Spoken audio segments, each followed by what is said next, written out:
Otep, cher Kamit, je vais parler avec vous aujourd'hui du miroir magique.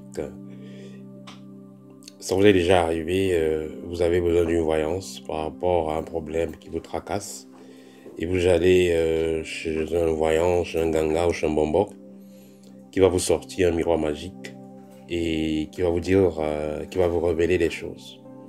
Cependant, il y a des personnes qui ont des miroirs magiques très précis et qui peuvent même vous donner le nom des personnes. Moi, j'ai connu un monsieur au Cameroun, sur la route de Douala. Il était capable, quand vous allez faire une consultation, il était capable de vous dire exactement le nom de la personne avec qui vous avez des problèmes, vous décrire la personne. S'il s'agit des échanges de finances, il était capable de vous dire le montant exact. Bref, il donnait des informations précises chaque fois qu'il faisait donc des consultations. J'ai eu à faire des initiations là-bas dans mon parcours, dans mon évolution, parce que vous savez, en tant que chercheur, ce que moi j'ai souvent fait, et je conseille souvent de faire ça. Quand vous allez, vous voyez, quand vous faites vos recherches, vous rencontrez quelqu'un qui maîtrise quelque chose que vous ne connaissez pas. N'ayez pas honte ou peur de demander à la personne qu'est-ce qu'il faut pour qu'elle vous enseigne cette science qu'elle maîtrise. J'ai appris beaucoup de choses, mais à un moment donné, il fallait que j'ai un excellent outil de voyance. Avec l'eau, c'était pas pareil. C'est-à-dire, quand le monsieur faisait donc la consultation avec l'eau, c'était pas pareil. Hein. Mais quand il faisait donc avec le miroir, c'était assez particulier. Alors, le moment où je devais donc apprendre cette technique, voilà ce qu'il m'a dit. Il m'a dit, tu vas acheter un miroir rond avec un fond noir ou un fond rouge. Tu vas me l'apporter, je vais le travailler. Je vais mettre les herbes dessus et tu iras déposer ça au caveau familial. Après 9 jours, tu apportes, je vais laver, je te mets le remède dans les yeux et tu vas commencer à voir comme dans la télévision. Mais ça ne m'a pas dit et j'ai laissé tomber. Il faut noter que quand vous vous engagez à faire certains travaux spirituels ou de commander certains articles, on vous met directement en contact avec certains esprits. Dans certains cas, c'est vous qui allez aller chercher des esprits qui vont vous servir. Mais curieusement, je lui avais demandé, mais si je ne veux pas aller au caveau familial pour faire le rituel, est-ce que je peux aller dans un cimetière quelconque pour le faire? Voilà, je choisis juste une tombe comme ça, je fais. Il m'a dit, non, non, non, non, non, ne le fais pas comme ça parce que l'esprit là ne te connaît pas, donc il sera moins docile. Or, si c'est ton grand-père ou un proche qui est déjà décédé, l'esprit là sera plus souple parce qu'il te connaît, il sera plutôt souple à te guider. Mais je n'ai pas voulu parce que dans tous les cas, vous savez, quand vous faites de telles pratiques, vous n'êtes pas dans la maths. Si le grand-père ou la grand-mère veut vous conseiller, veut vous apporter des éléments de réponse par rapport à votre évolution, ça va être lié à votre famille. C'est par rapport à la lignée, en fait, que cet esprit va venir donc apporter les éléments de réponse. Par exemple, vous êtes en train de dormir, il y a un cousin ou votre fils ou votre fille qui va voyager. La tante ou l'oncle qui est déjà de l'autre côté, dans le monde invisible, peut venir en rêve vous dire que ta fille ne voyage pas ou que telle personne ne voyage pas à telle période, ce n'est pas bon pour elle, ce n'est pas bon pour lui. Mais dire que votre grand-père, l'esprit de votre grand-père, hein, on va dire, l'esprit de votre grand-père, qui est supposé être dans le monde spirituel, en train de se reposer ou faire d'autres activités, passe donc son temps à voir ce qui se passe dans la vie des personnes qui viennent vers vous. Là, ça devient une corvée, ça devient une prison, cet esprit-là, parce qu'il est supposé venir vous rendre, venir vous conseiller, venir vous transmettre des messages quand c'est très important. Mais si c'est qu'il va être là parce que vous avez un cabinet, vous recevez 20 à 30 personnes par jour, vous faites 20 à 30 consultations par jour, et cet esprit est là pour voir ce qui se passe dans la vie de toutes ces personnes-là. Tôt ou tard, même si c'est l'esprit de votre parent direct, cet esprit va se retourner contre vous. Donc, c'est pourquoi, finalement, je n'avais pas fait commandé cet article-là. Je n'ai pas commandé ça. Quelques années plus tard, quand j'étais rentré au pays à nouveau, j'ai vu donc ce ganga. Voilà. Je l'ai vu, il avait eu des terribles déformations. Donc, il a eu un accident très grave.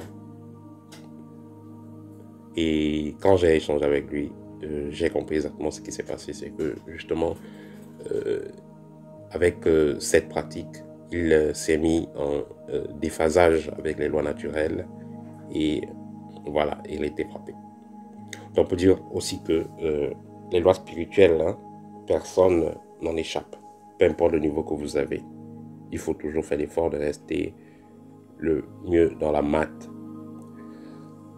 Voilà. Alors, en ce qui concerne les miroirs magiques, dans le sens global, il faut noter que le miroir que vous allez avoir dans votre cuisine, à la douche, au salon, à la chambre, le miroir qu'on va retrouver dans un lieu où il y a eu un accident, le miroir qu'on va retrouver dans une morgue, dans un hôpital, le miroir qu'on va retrouver dans une prison, le miroir qu'on va retrouver qui sortira d'un cercueil, par exemple, parce qu'il y a des gens qui vont aller casser des cercueils pour retirer les miroirs. Voilà, tous ces miroirs auront une utilisation très très différente. Par exemple, le miroir que vous allez voir parfois dans des bureaux. Vous arrivez dans un bureau, dans un ministère, le boss, il y a un grand miroir là collé au mur. Ce type de miroir, généralement, c'est pour faire quoi? C'est pour que si vous avez apporté des grilles sur vous, vous avez préparé une certaine attaque mystique, que tout cela soit neutralisé et que cela revienne à vous-même parce que vous allez voir vous allez vous mirer, vous voyez votre propre image dans le miroir et ça vous remet, ça vous renvoie comme ça toutes les énergies négatives que vous avez apportées avec vous pour transmettre à la personne. Les miroirs que vous allez retrouver par exemple dans des chambres ou dans des salons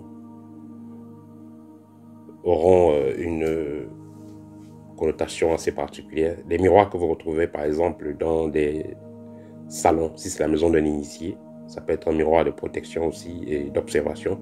Même s'il n'est pas dans la ville, il peut savoir ce qui se passe chez lui par son miroir. Le miroir que vous allez voir chez des initiés dans la chambre, c'est également des outils de protection, mais aussi des portails.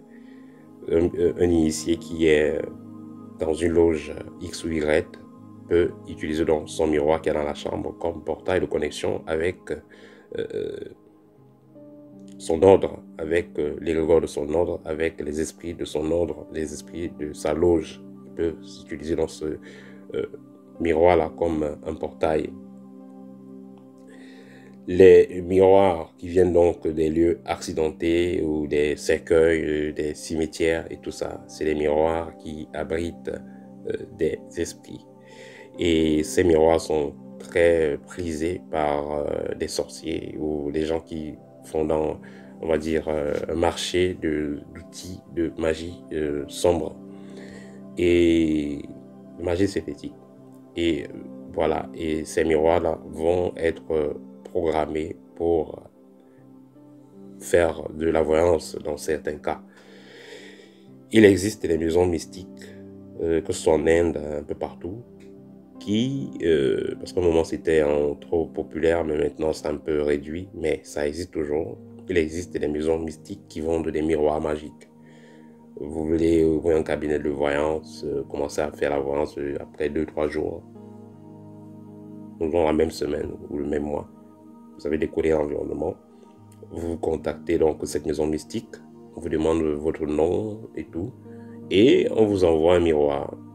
Avec ce miroir, vous allez voir tout ce que vous voulez. On a travaillé ce miroir avec votre nom. Le problème qui se pose, c'est que l'esprit qu'il y a dans le miroir là, c'est pas l'esprit du coq ou du canard ou du gorille qui est dedans, non. C'est un esprit humain qui est dedans. Et cet esprit va vous montrer ce que vous voulez. À un moment donné, il va se rebeller contre vous. C'est la même chose que le Nkisi, par exemple, une forme de statuette qu'on retrouve beaucoup au Bénin, au Togo. Cette statuette renferme en elle un esprit humain qui a été apprivoisé, généralement issus des crimes rituels, voilà, ou d'accidents, quelque chose de violent. Et cet esprit va être apprivoisé et conservé dans la statuette. Et une fois que quelqu'un va venir acheter, on va faire comme si on vendait un chien à une personne. Donc, c'est-à-dire que on vous harmonise avec cet esprit-là, on vous donne les codes de cet esprit-là et vous l'utilisez. On va vous dire chaque mois, il faut couper, mettre un peu de sang de coq, mais après 1 an, c'est pas la même chose. Après 3 ans, c'est pas la même chose. Plus le temps passe, plus cet esprit devient fort et commence à réclamer l'indépendance et la nature revient au rappel. Et vous vous retrouvez dans des situations très compliquées. C'est pareil donc avec le miroir magique. Vous allez commander un miroir.